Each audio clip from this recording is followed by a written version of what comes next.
AOC was recently in Munich and said that non-black in the United States benefits from what she calls a system of white supremacy. She has raised that argument not just domestically, but in international settings, presenting it as a defining feature of how America operates today. That is an extraordinary claim to make about your own country on a global stage. And extraordinary claims require extraordinary evidence. But we all know that she knows her claim is incorrect. Because if you say something is a system, you are not talking about feelings, you're talking about structure. Systems have rules, enforcement, and can be identified, measured, and tested. What she said is not a small comment. That's not a throwaway line. That's a massive accusation about how this country operates right now. If you say there is a system, then show the system. Where is it? What law says it? What policy enforces it? What rule gives someone an advantage because of their race in today's society? Because in the United States, the actual laws on the books say the exact opposite. Discrimination is illegal. Civil rights laws are enforced. Companies get sued for violating them. Universities get investigated. Government agencies get audited. I don't know about you, but what we have today in this country, it's not what a supremacy system looks like. Supporters of AOC's position often shift from talking about systems to talking about outcomes.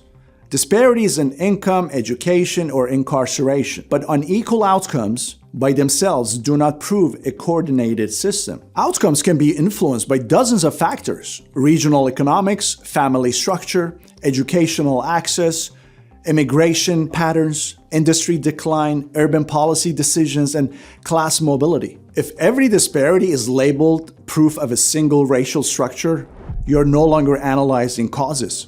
You're assigning a conclusion first and working backwards. And this matters because when American leaders describe their own country internationally using language associated with historic oppression systems, they are not just engaging in academic debate. They are shaping how the nation is perceived diplomatically, economically, and culturally. Words like systemic supremacy are not neutral.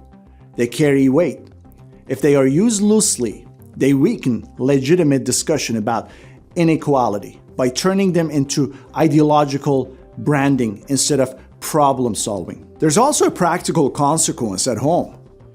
When millions of Americans who are struggling economically are told they are participants in a system that supposedly advantages them, despite not experiencing that advantage in their daily lives, the argument loses credibility with the very public that is trying to persuade. People measure reality by what they see: cost of living, job opportunity, safety, education for their children. If a claim about structure benefits does not translate into observable experience, it invites skepticism rather than reform. The United States has a long, complicated history that includes injustice, reform, and continuous change. Reducing that complexity to a single modern label may be politically powerful, but it does not substitute for evidence. And when leaders like AOC, Gavin Newsom, and others elevate that label onto the international stage, they assume a responsibility to demonstrate concretely that what they are describing is an active system, not an interpretation. Leadership matters. When AOC speaks on an international stage, she is not just speaking as an activist or commentator.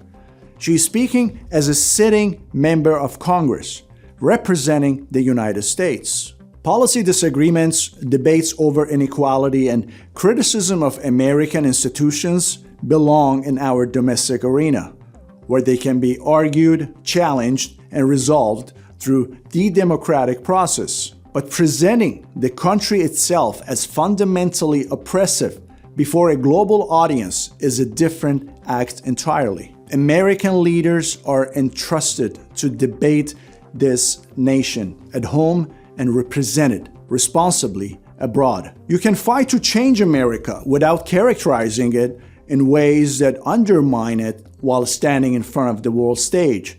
So those leaders like AOC and Gavin Newsom and everybody else who are going abroad and talking about America and trashing it, they are not leaders. They're undermining the very thing that this country is standing for. And those leaders like AOC and others who trash America on global stage are not what we voted for. And that's the American Backdrop. See you in the next one.